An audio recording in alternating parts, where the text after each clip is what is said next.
Julian thought he was clever when he slid the prenuptial agreement across the table, insisting Nia sign as if their marriage was just another business deal. He believed she was an ordinary woman with nothing to protect. Calmly, Nia picked up the pen, her expression unreadable. What he didn't know was that behind her quiet smile lay a fortune, an inheritance worth $180 million, hidden in trusts and investments under her maiden name. The prenup he believed would protect him only shielded her more. And when the truth finally surfaced, the man who thought he had outsmarted her would discover he had been playing the fool all along. Don't forget to like, subscribe, and drop a comment to support and share where you're listening from. Nia Carter's fingers danced across the keyboard, the soft clack of keys a rhythm against the hum of the Seattle office. Her eyes, sharp as cut obsidian, scanned the spreadsheet projected on her screen, columns of numbers that told stories of risk and reward. At 34, she wore her authority like a tailored blazer, understated but undeniable. The startup's conference room was empty, save for her, the late afternoon light slanting through the glass walls, casting shadows that stretched like secrets across the polished floor. Her phone buzzed, a single vibration that jolted her pulse, a text from her mother. Boarding for Tokyo soon. Call when you can, sweetheart. Nia's lips twitched, a half smile that didn't reach her eyes. She could still hear her mother's voice, low and deliberate, from their last dinner together in the Capitol Hill house. Money's a tool, Nia, not a crown. Wear it wrong, and it'll crush you. Her parents had left her everything, $180 million in investments, stocks, and real estate, plus the sprawling house with its cedar-paneled library and view of Puget Sound. They were off to chase sunsets across Asia, their retirement a quiet exodus. But their lessons lingered, heavy as the deed in her safe. Nia leaned back, her chair creaking softly. She wasn't here for the paycheck. The job, chief financial officer for a tech startup, was a choice, a tether to purpose. Numbers didn't lie, didn't flatter, didn't betray, unlike people. Her gaze drifted to the framed photo on her desk, her parents laughing at a backyard barbecue, her younger self caught mid-grin, unaware of the weight she'd inherit. She'd kept it all hidden, the fortune tucked away in trusts and accounts under her maiden name. No one in the office knew, not her colleagues, not her friends. She drove a 3-year-old Toyota Camry, wore Ann Taylor suits, and let the world assume she was just another ambitious black woman clawing her way up. Let them. Her grandmother's voice echoed in her mind. Let them love you for you, not what you have. The office door swung open, startling her. Nia, you're still here? It was Kayla, the marketing lead, her braids pulled back, a coffee cup dangling from her fingers. Numbers don't sleep, Nia said, her voice warm but clipped, deflecting. She closed her laptop, the screen's glow fading like a dying star. Kayla grinned. You're a machine. Heading to that conference in San Francisco next week? I heard there's a big-shot lawyer speaking, Julian something, supposed to be a charmer. Nia's brow lifted, a flicker of curiosity sparking in her chest. A lawyer? I'll believe the charm when I see it. She stood, smoothing her skirt, her movements precise but not fussy. The idea of a conference, crowds, handshakes, small talk, made her stomach tighten. But she'd go. She always did. As Kayla chattered about the event, Nia's mind wandered to the house waiting for her, the one her parents had built, filled with memories of Sunday dinners and her father's jazz records spinning late into the night. It was hers now, a sanctuary and a burden. She'd walk its halls tonight, the silence louder than ever, without their laughter. Her fingers brushed the edge of her desk, grounding her. You're enough, she told herself, the mantra a shield against the quiet ache in her chest. Earth to Nia, Kayla said, snapping her fingers. You good? Nia blinked, forcing a smile. Just thinking about dinner. Thai or pizza? Thai, Kayla said, already heading for the door. And don't stay too late. You deserve a life, boss. The door clicked shut, and Nia was alone again.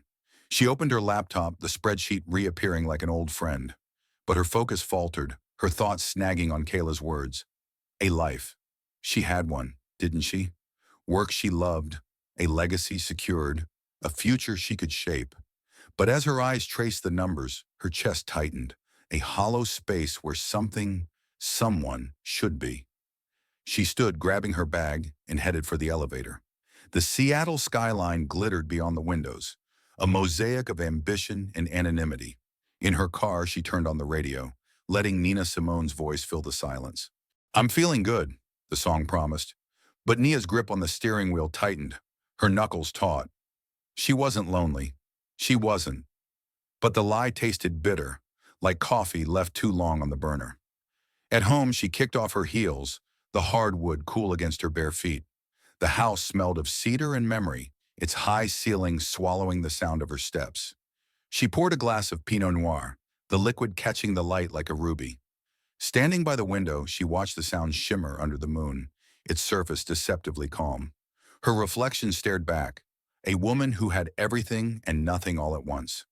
Her phone buzzed again. Another text from her mother. "Landed in Tokyo. Love you. Be brave." Nia's throat tightened, her fingers hovering over the reply. "Love you too." She typed it but didn't send, the words too small for the weight they carried. Instead, she set the phone down and sipped her wine, the tartness sharp on her tongue.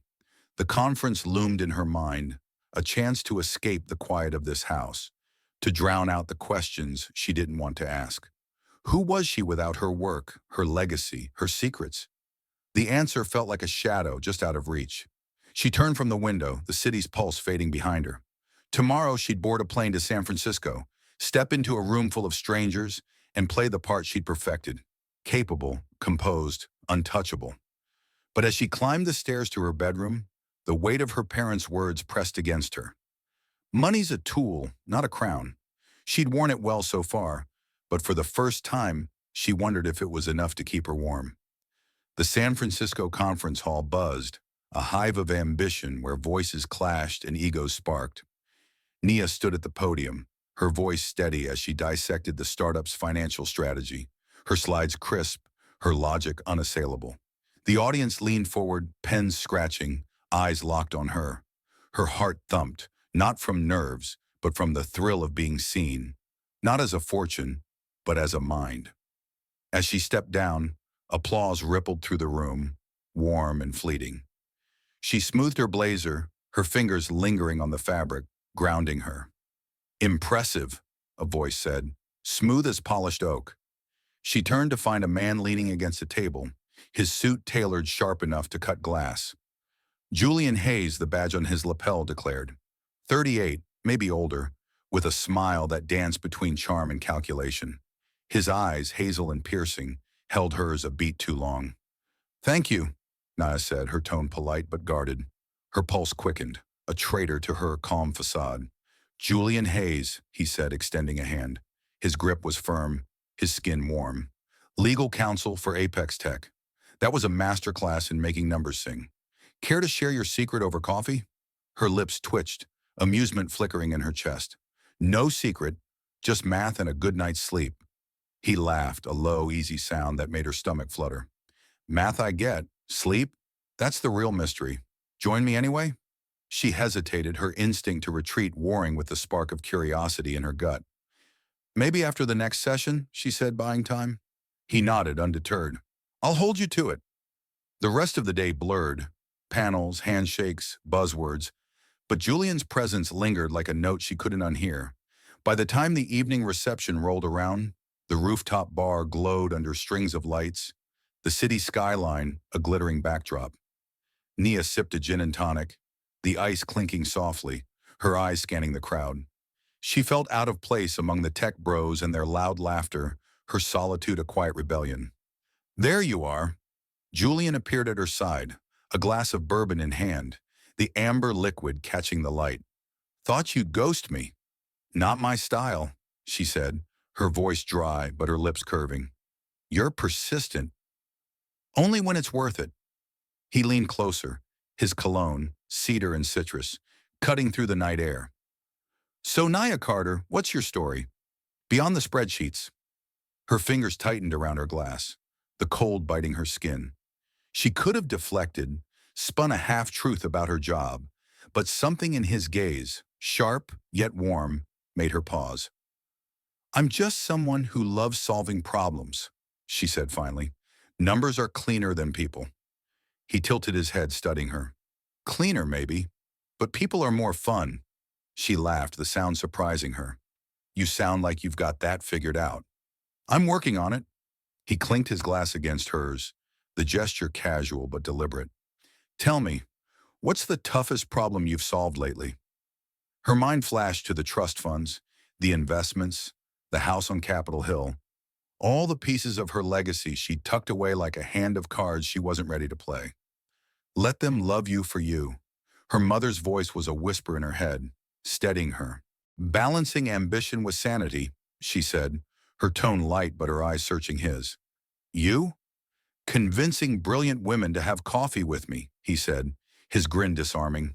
She rolled her eyes, but warmth spread through her chest, softening the edges of her guard. They talked about tech trends, his latest merger deal, her knack for spotting market shifts. His stories were polished, each one a performance, but his questions about her work felt genuine, his attention unwavering. Hours slipped by, the crowd fading until it was just them, the city lights pulsing below. You're not what I expected, he said as they stood by the railing, the night air cool against her skin. Her brow lifted, her heart a quiet drumbeat. What did you expect? Someone less real. His voice softened, and for a moment his mask slipped, revealing a flicker of something unguarded. Her breath caught, her fingers brushing the stem of her glass. She wanted to believe him, wanted to lean into the pull of his words, but doubt curled in her gut, sharp as a splinter. Real. Did he mean it, or was it just another line? She'd spent years hiding her wealth, her truth, to avoid being wanted for the wrong reasons. Careful, she said, her voice low, teasing but edged. I might start thinking you're serious. I am. His eyes held hers, steady and unblinking. Dinner tomorrow? Just us. Her pulse raced, a mix of thrill and fear. She could say no, walk away, keep her world small and safe. But the ache in her chest, the one that had followed her from Seattle, whispered otherwise. All right, she said finally, her voice barely above a murmur. But I picked the place. Deal! His smile was a spark, igniting something reckless in her. As she left the rooftop, her heels clicking against the tiles, her mind churned. Julian Hayes was a risk, a variable she couldn't quantify. Her fingers grazed the strap of her bag, the leather cool under her touch. She'd kept her fortune hidden, her heart guarded, but his laughter echoed in her ears, a melody she couldn't shake. In her hotel room, she stood by the window, the city sprawling below like a map of possibilities. Her reflection stared back, her eyes sharp but uncertain. She thought of her parents, halfway across the world, their words a tether. Money's a tool, not a crown. But what about love? Was it a tool, a trap, or something else entirely? She set her glass down, the clink sharp in the quiet.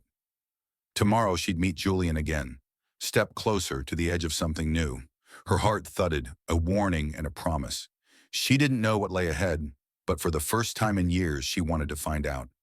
Nia's reflection shimmered in the hotel mirror, her burgundy dress hugging her frame, elegant but not ostentatious. The Seattle night hummed outside, the city's pulse a faint echo against the glass. She adjusted her earrings, her fingers trembling, not from nerves but from the weight of anticipation. Tonight was Julian's friend's wedding, a glittering affair at the Four Seasons, and she'd agreed to go despite the churn in her gut. 6 months with Julian had been a whirlwind. Dinners at waterfront bistros, late-night texts, his voice a warm current pulling her closer. Yet something in her chest tightened, a whisper of doubt she couldn't name. At the venue, chandeliers cast golden light across the ballroom, where guests in tailored suits and shimmering gowns swirled like figures in a painting. Nia stood at Julian's side, her arm looped through his, her smile practiced but not forced. His cologne, cedar and citrus, brushed her senses, grounding her. You're stealing the show, he murmured, his lips grazing her ear. She tilted her head, her eyes narrowing playfully. Don't start. This isn't my stage. He chuckled, guiding her through the crowd. Conversations buzzed. Tech deals, vacation homes, the usual posturing. Nia nodded politely, her thoughts drifting to the Capitol Hill house, its quiet rooms waiting for her return. Julian's friends were warm but distant, their glances appraising, as if measuring her against his polished world. She felt the weight of their eyes, a subtle challenge to a black woman in their orbit. Let them look, she thought, her chin lifting, her mother's voice steady in her mind. You're enough. The ceremony began, a blur of vows and soft music. Nia watched the bride, radiant in ivory, and felt a pang. Envy, maybe, or longing for something she hadn't yet defined. Julian's hand rested on hers, warm and sure, but his gaze wandered, scanning the room like a man cataloging opportunities. After the vows, the reception spilled onto a terrace overlooking the sound. Nia sipped champagne, the bubbles sharp on her tongue, when Julian tugged her toward the center of the crowd. Dance with me, he said, his voice low, insistent. Her stomach fluttered, but she followed, her heels clicking against the marble. The band played a slow jazz number, and his hands settled on her waist, guiding her with ease. You're quiet tonight, he said, his eyes searching hers. Just taking it all in, she replied, her voice soft but steady. His touch was familiar, yet the doubt in her chest stirred, a shadow moving beneath still water. As the song ended, the crowd's chatter swelled, but Julian didn't let go. Instead, he stepped back, his hand slipping into his pocket. Her breath caught, a sudden tightness in her throat. No, she thought, her pulse spiking. Not here. But his smile widened, and before she could speak, he dropped to one knee. The room hushed, a collective inhale. Nia Carter, he said, his voice carrying, you've changed everything. Marry me. Her heart slammed against her ribs, heat flooding her cheeks.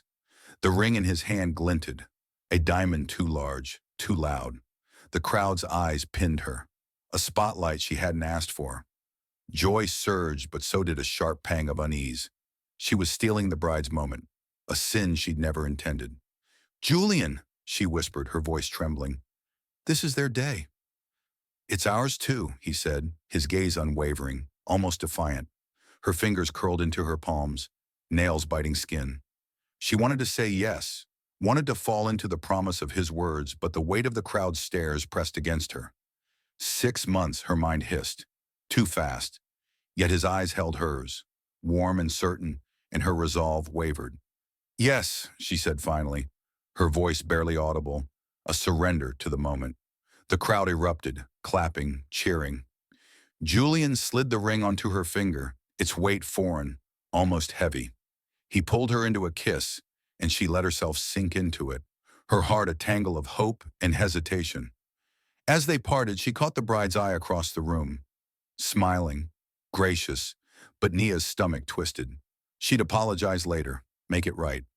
Happy? Julian asked, his hand cupping her cheek. She forced a smile, her throat tight. Overwhelmed. He laughed, oblivious, and led her back to the dance floor. But as they moved, her mind raced.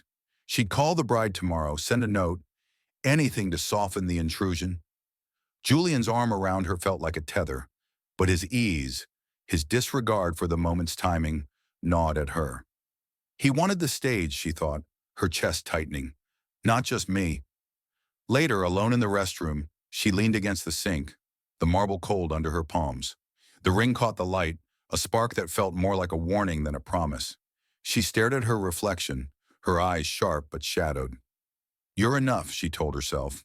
But the words felt hollow, drowned by the echo of Julian's voice, the crowd's cheers. She thought of her parents, halfway across the world, their lessons a lifeline. Money's a tool, not a crown. But what about love? Was it a gift, a gamble, or a mask? Julian hadn't asked about her past, her dreams, only her future with him. Her fingers brushed the ring, her skin prickling.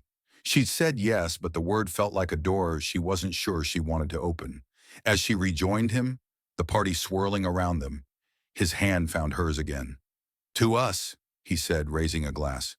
To us, she echoed, her smile tight, her heart a knot of hope and dread. The night stretched on, but the unease in her chest grew, a quiet crack in the foundation of her joy. She didn't know what lay beyond this moment, but as Julian's laughter filled the air, she felt the first stirrings of a truth she wasn't ready to face. Nia's fingers traced the edge of her coffee mug, the ceramic warm against her skin, as she sat across from Julian in a dimly lit Seattle cafe. The air smelled of roasted beans and rain-soaked coats, the hum of conversation a soft undercurrent to her racing thoughts. 2 weeks after the proposal, the ring on her finger still felt like an intruder, its weight pulling her gaze downward. Julian leaned forward, his hazel eyes catching the light, his voice smooth as ever. "We need to talk about the future, Nia." Her stomach tightened, a knot of instinct she couldn't untie. "The future's a big topic," she said, her tone light but her eyes sharp, searching his. "Narrow it down."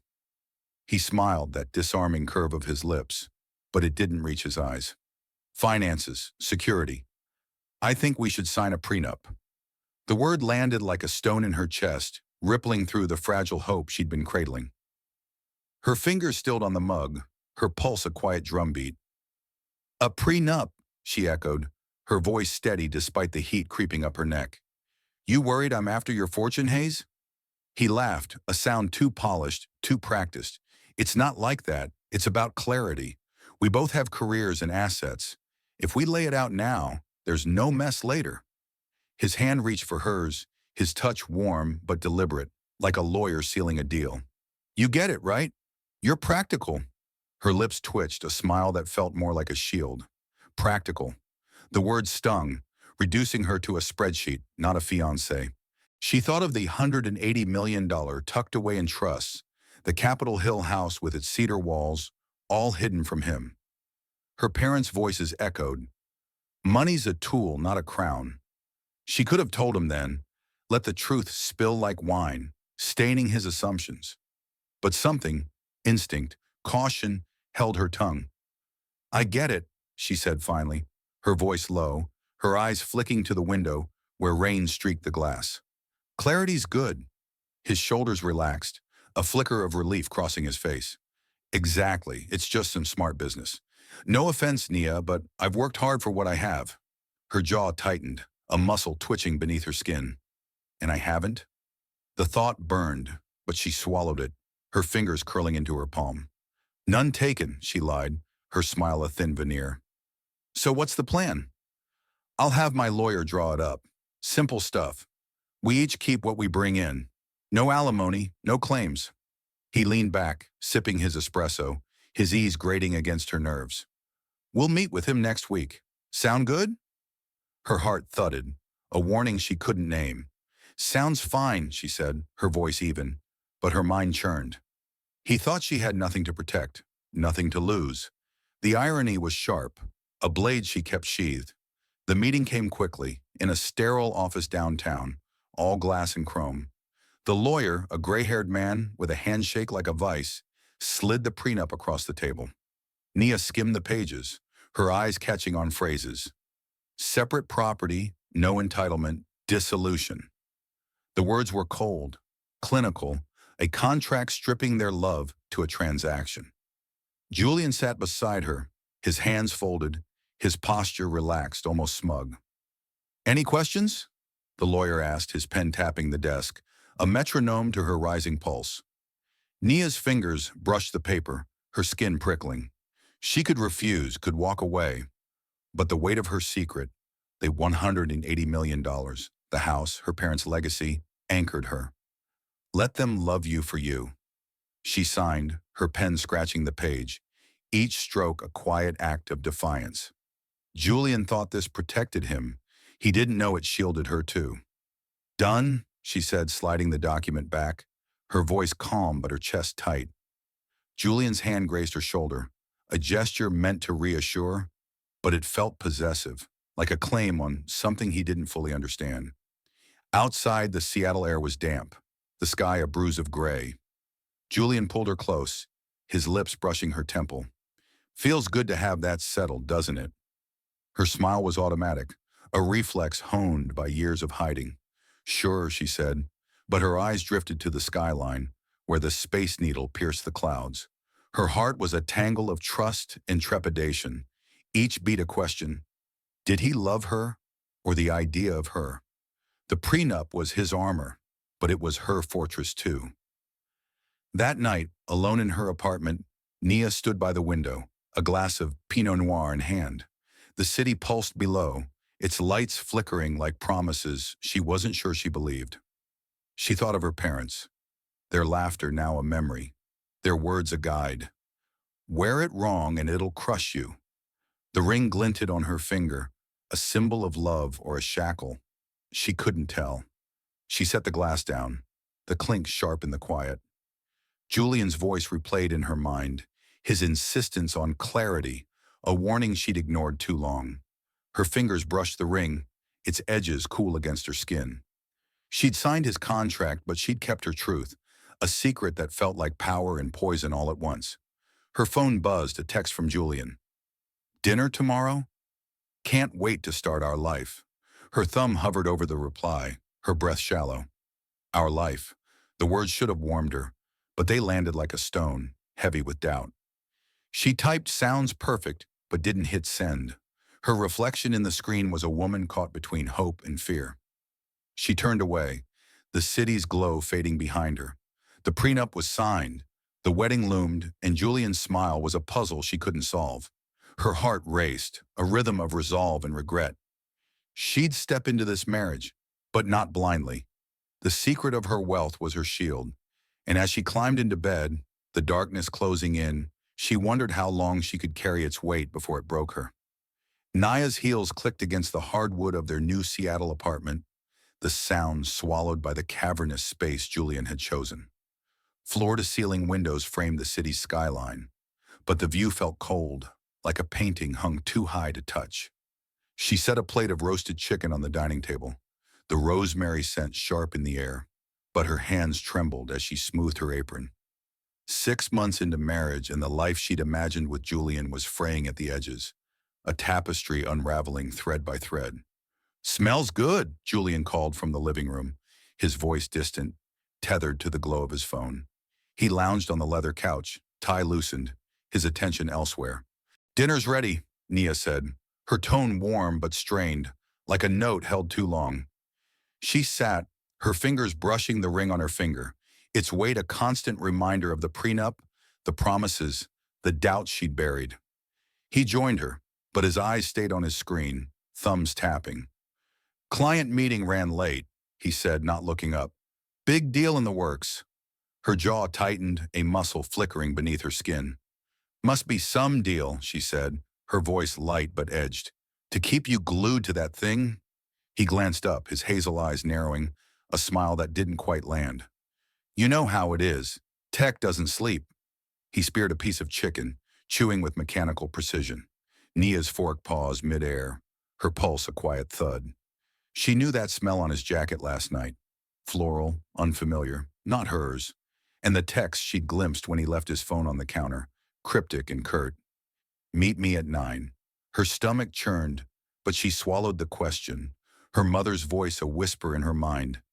Let them love you for you. But who was Julian loving? Not her, not lately. You should wear that blue dress tomorrow, he said, cutting through her thoughts. The one I got you. Looks more polished. Her fingers curled around her napkin, the linen rough against her skin. Polished, she echoed, her voice soft but sharp, like a blade wrapped in silk. What's wrong with what I wear? Nothing, he shrugged, his tone too casual. Just saying, you're my wife now. People notice. He leaned back, sipping his wine, oblivious to the heat rising in her chest. People notice. The word stung, a jab at her identity, her blackness, her choices. She thought of her Capitol Hill house, her $180 million fortune tucked away, untouched.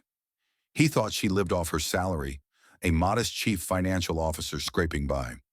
The irony burned, but she kept it locked behind her smile. I'll think about it, she said, her voice steady, her eyes fixed on her plate. Later, as she washed dishes, the water scalding her hands, she heard him on the phone in the next room, his voice low, clipped. Yeah, it's moving fast. Big money. He paused, then a laugh. Don't worry, it's locked in. Her heart thudded, a sickening rhythm. Was he talking about his real estate deal, the one he'd been obsessed with, or something Someone else? She dried her hands, the towel rough against her skin, and glanced at the counter where his jacket lay. The faint scent of that floral perfume hit her again, a ghost that wouldn't leave. Her fingers twitched, tempted to check his phone, but she stopped herself. You're enough, she thought, but the mantra felt brittle, like glass about to crack. Everything okay? Julian's voice startled her. He stood in the doorway, his tie gone, his shirt unbuttoned at the collar.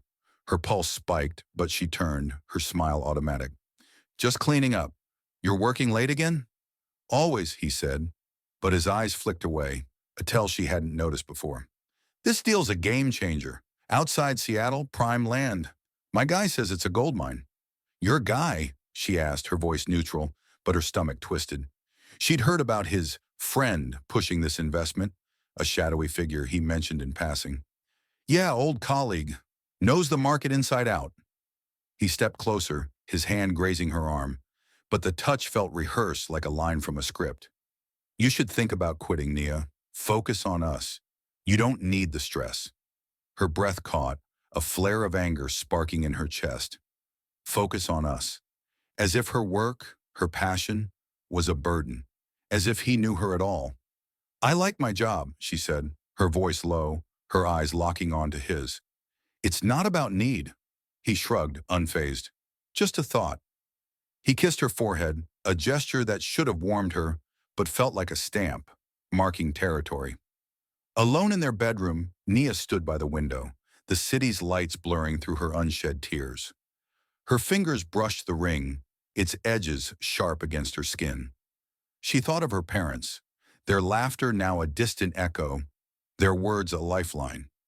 Money's a tool, not a crown. But Julian's words, polished, focused on us, cut deeper than she'd expected. She opened her laptop, pulling up her investment portfolio, the numbers a silent fortress.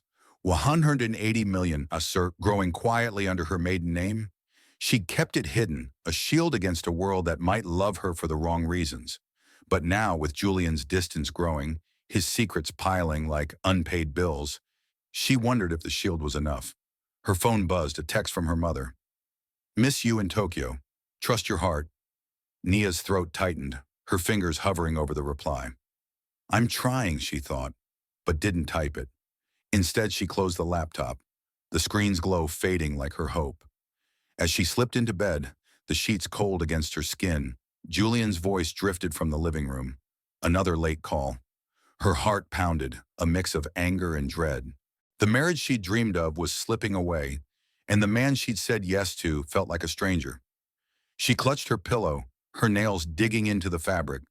Something was breaking, and she wasn't sure if it was her trust or her heart. Nia's heels echoed in the sterile hallway of the Seattle courthouse, each step a drumbeat against the knot in her chest. The prenup was signed, the marriage was fraying, and now Julian's voice, cool, rehearsed, had delivered the final blow. We're not working, Nia, he'd said over breakfast, his eyes fixed on his coffee, not her. You're not what I need. The words had sliced through her, sharp and cold, but she'd nodded, her face a mask of calm. Now standing before the judge's bench, she felt the weight of her silence, heavy as the $180 million she'd never mentioned. The courtroom was sparse, all polished wood and fluorescent hum. Julian sat across the aisle, his suit crisp, his posture relaxed, as if this were just another deal to close. Nia's fingers gripped the edge of her chair, the wood smooth under her palms, grounding her. Her lawyer, a sharp-eyed woman named Claire, leaned in. You're sure about this? No contest? Nia's lips pressed tight, her pulse a steady thud. I'm sure, she whispered, her voice low but firm. The prenup was ironclad. Each kept what they brought. Julian thought she had nothing, just her chief financial officer salary, a modest life. The irony burned, but she held it close, a secret that felt like armor. The judge's gavel fell, a sharp crack that echoed in her bones. Dissolution granted, he said, his voice flat. No disputes, no alimony. You're free to go. Julian stood, adjusting his tie, a faint smile curling his lips. Nia's stomach twisted, a mix of grief and fury. Free. The word should have lifted her, but it landed like a stone, heavy with the truth she'd ignored. She hadn't known him. Not really. As they stepped into the hallway, Julian turned to her, his hazel eyes glinting with something like triumph. "No hard feelings, right?" he said, his tone too light, too easy. "We're better off this way." Her throat tightened, her nails biting into her palms. "Sure," she said, her voice steady but her eyes sharp, searching his. "Better off." He leaned closer, his voice dropping. "You know, you made this easy. Signing that prenup?" He chuckled, a sound that grated against her nerves. "Smart for me, not so much for you."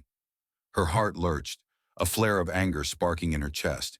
She could have told him then about the $180 million, the Capitol Hill house, the fortune he'd never touch. But her mother's voice held her back. "Let them love you for you." He hadn't. He never had. "Guess I was naive," she said, her tone dry, her smile a blade. He laughed again, turning to his lawyer, a wiry man in a pinstripe suit. "Told you this would be clean," Julian said, his voice loud enough for her to hear. "That real estate deal's about to close. 100 million, easy. She won't see a dime." The words hit like a slap, his swagger a knife twisting in her gut. Her fingers curled, her breath shallow, but she kept her face still, a mask honed by years of hiding. 100 million. He thought he'd won, thought he'd outmaneuvered her. Her pulse raced, a mix of pain and defiance. Let him think it, she told herself, her eyes fixed on the courthouse door. "Wish you the best, Nia," Julian said, his hand extended, a businessman closing a deal. She took it, her grip firm, her skin cool against his warmth. "You too," she said, her voice soft but edged, her eyes locking onto his. For a moment she saw a flicker of doubt in his gaze, but it vanished as he turned away, his lawyer clapping his shoulder. Outside, the Seattle air was crisp, the sky a slate of gray.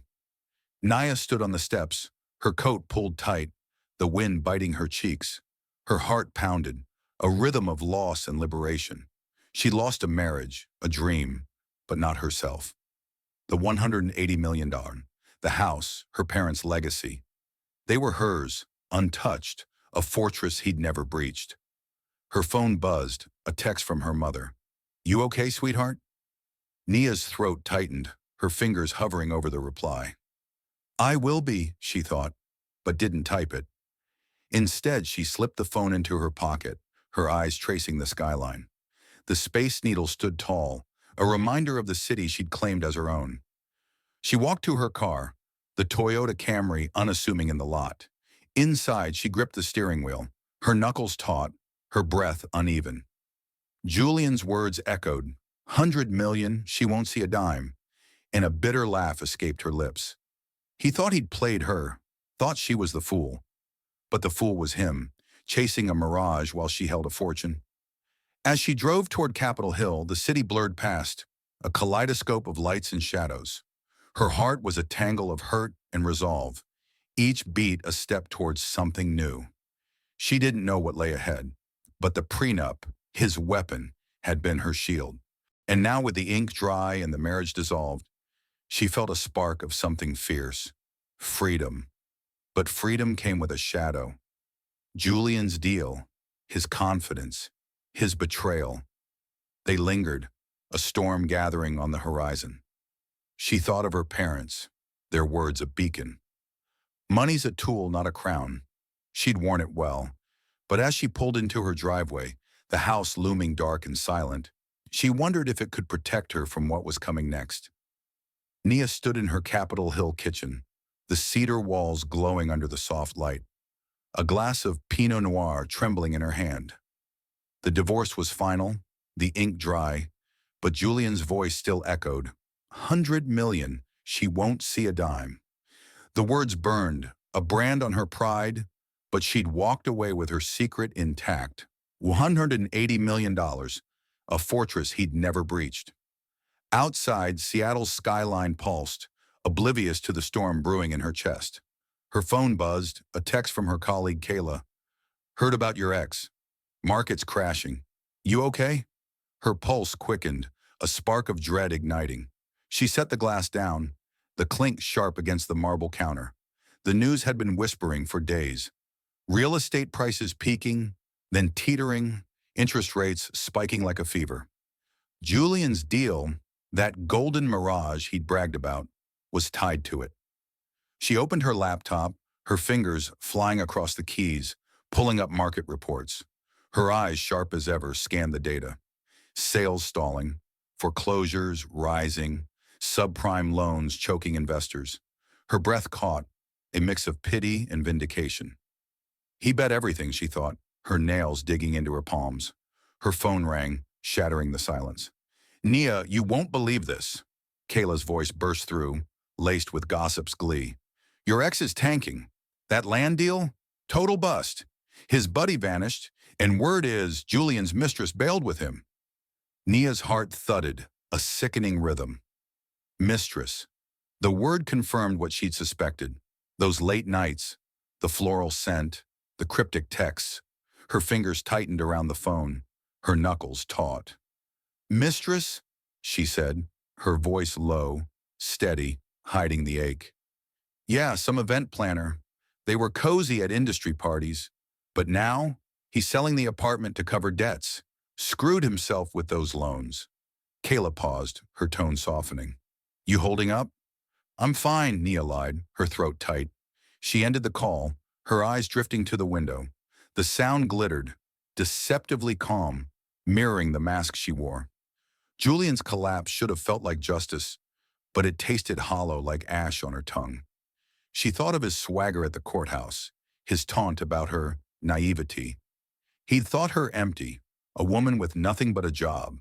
The irony was cruel, but it didn't soothe the bruise of his betrayal. She poured another glass of wine, the liquid catching the light like blood. Her mind replayed their marriage, the way he'd critiqued her clothes, urged her to quit, as if her worth was tied to his image.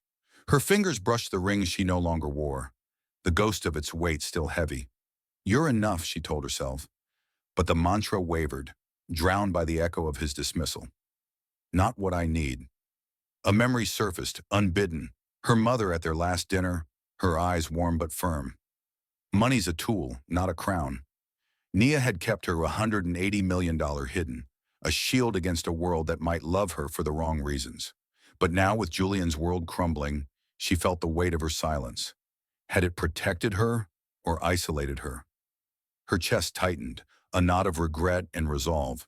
She opened her email, scanning updates from her financial advisor. Her investments were thriving. Tech stocks, bonds, real estate trusts, all untouched by the market's chaos. She'd played it safe, her numbers a fortress. Julian hadn't. His subprime loans, with their adjustable rates, were a noose tightening around him. She pictured him now, pacing his half-empty apartment, his swagger replaced by panic. Her lips twitched, a bitter smile. He bet on the wrong future. Her phone buzzed again, a news alert. Seattle real estate bubble bursts. Investors face ruin. She skimmed the article, her eyes catching on phrases. Over-leverage, catastrophic losses, foreclosures looming. Julian's name wasn't mentioned, but it didn't need to be. She knew. His $100 million was dust. His deal a house of cards collapsed by greed.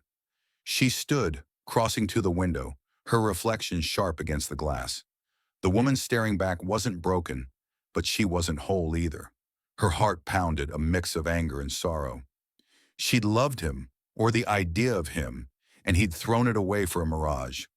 Her fingers pressed against the cool glass, grounding her. She didn't wish him pain, but the universe had its own accounting, and his balance was due. A knock at the door startled her. It was Kayla, unannounced, holding a bottle of Merlot and a grin. "Thought you could use company," she said, stepping inside. Nia's smile was small, genuine. "Your trouble." "Always." Kayla poured them both a glass, her eyes softening. "He's not worth your headspace, Nia. Let him crash." Nia nodded, but her thoughts churned. Julian's fall was his own, but it stirred something in her, a need to rebuild, to reclaim. She sipped her wine, the tartness sharp on her tongue. The market's crash was a warning, a reminder of her parents' words. Wear it wrong and it'll crush you. Julian had worn his ambition like a crown, and it had buried him. As Kayla chatted, Nia's gaze drifted to the sound, its waves restless under the moon. She was free, but freedom came with shadows. Julian's collapse was a mirror, reflecting her own choices, her secrecy, her caution. Had she hidden too much, even from herself? Her heart raced, a spark of something new igniting. She didn't know what lay ahead, but as the night deepened, she felt the first stirrings of a plan, a purpose beyond her fortress of wealth. Nia stood on her Capitol Hill balcony, the Seattle night cool against her skin, the city's lights a constellation of quiet promises. Her fingers curled around a glass of Pinot Noir, the ruby liquid catching the moon's glow. Months had passed since the divorce, since Julian's world had crumbled under the weight of his own ambition. She'd poured her energy into a new venture, a scholarship fund for Black women in tech, a beacon born from her $180 million legacy. The work filled her days, but at night, the silence of her house pressed against her, a reminder of the life she'd almost lost. Her phone buzzed on the railing, a text from Kayla. "Gala tonight was a hit. You're killing it." Nia's lips curved, a warmth spreading in her chest. The gala had raised $1.2 million, every dollar a step toward changing lives. She'd stood before a crowd, her voice steady, her story veiled, speaking of opportunity, not wealth. Her parents' words echoed. Money's a tool, not a crown. She'd wielded it well, but the ache in her heart lingered, a bruise that hadn't faded. She sipped her wine, the tartness sharp, grounding her. The sound shimmered below, its waves restless, mirroring the churn in her gut. Julian's fall, his debts, his mistress's betrayal, should have closed the chapter, but his courthouse taunt still stung. 100 million, she won't see a dime. She'd walked away with everything, yet the victory felt hollow, like a song ending on a dissonant note. A breeze stirred, tugging at her silk scarf. She thought of her mother now in Kyoto, her last email, a gentle nudge. Live bravely, Nia. Brave. The word felt like a challenge, a call to step beyond the fortress of her secrets. Her fingers brushed the balcony's edge, cool and solid, anchoring her. She was free, but freedom was a weight of its own. The next morning, she sat at a corner table in a Belltown cafe, the air thick with espresso and chatter. Her laptop glowed with emails, thank yous from scholarship recipients, pitches from startups she'd funded. Her heart swelled, but a shadow lingered, a question she couldn't shake. Who am I without my walls? Hey, stranger. A voice, familiar and jarring, cut through her thoughts. She looked up, her breath catching. Julian stood there, his suit rumpled, his eyes shadowed, no trace of the swagger she'd once known. His tie hung loose, a crooked confession of defeat. Julian, she said, her voice even, but her pulse raced, a traitor to her calm. Been a while. He shifted, his hands in his pockets, his gaze flickering over her tailored blazer, her understated watch, her mother's, not flashy, but priceless. You look good, he said, his voice strained, searching. New job. Her lips twitched, a smile that didn't reach her eyes. Something like that. She stirred her cappuccino, the spoon clinking softly, her heart a quiet drumbeat. She could have told him about the fund, the $180 million, the life she'd built. But she held back, her mother's voice a guide. Let them love you for you. He sat uninvited, his chair scraping the floor. I messed up, Nia, he said, his voice low, almost raw. The deal. It tanked. Everything's gone. The apartment, my rep. He paused, his eyes meeting hers, a flicker of the man she'd once loved. I was an idiot, about a lot of things. Her throat tightened, a mix of pity and defiance. She thought of his mistress, the floral scent, the courthouse laugh. Sounds rough, she said, her tone neutral, her fingers steady on her cup. You'll figure it out. Before he could reply, a voice interrupted. A bank manager at the next table, loud enough to carry. Nia Carter's fund is a game changer, $180 million in assets, and she's just getting started. Julian froze, his eyes widening, his breath a sharp inhale. Nia's heart lurched, but her face stayed still, a mask honed by years of silence. He looked at her, his gaze a storm of shock and regret. 180 million, he whispered, his voice breaking. You? She leaned back, her smile small, deliberate. I've been living fine, she said, her voice soft but sharp, a blade wrapped in silk. She stood gathering her laptop, her movements precise. Take care, Julian. His mouth opened, but no words came. She walked away, her heels clicking, her pulse steady now, a rhythm of resolve. Outside, the Seattle air was crisp, the sky a canvas of possibility. She didn't look back, didn't need to. His shock was his own, a mirror to his failure. At home, she hosted a small dinner, and friends gathered around her dining table, laughter filling the cedar-walled room. The sound glittered beyond the windows, a reminder of her roots. Her phone pinged, an email from a scholarship recipient. Your fund changed my life. Thank you. Nia's chest swelled, her eyes stinging. This was her crown, not the money, but the lives she touched.